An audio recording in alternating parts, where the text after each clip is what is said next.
Hi, I'm Jason Miller, National Sales Director for Koch-Chemie USA.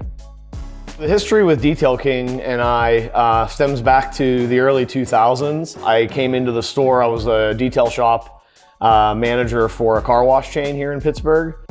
What kind of wowed me was just the culture of the business, and I became friends with them over the years and continued to always buy products and equipment and tooling as my career continued to grow.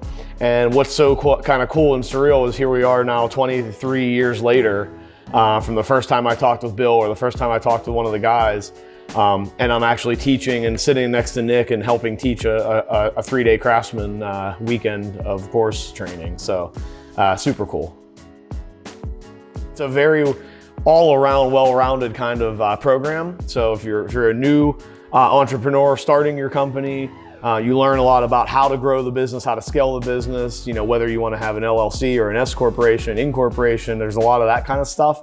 Nick and I went through all of that very extensively. And then the hands-on, that's where you just, you know, we got the cars, we got the tools, the equipment, everything you need. And you know, we kind of show you the way, and then you kind of get to kind of do it in real time and learn as you go. All of the trainers here, Frank, Dave, Evan, some of the other guys that are here are very knowledgeable, and it's also really great when you have multiple guys kind of working around, you know, one topic. You kind of put all that together, and the students really get to see multiple perspectives kind of funneled into one process.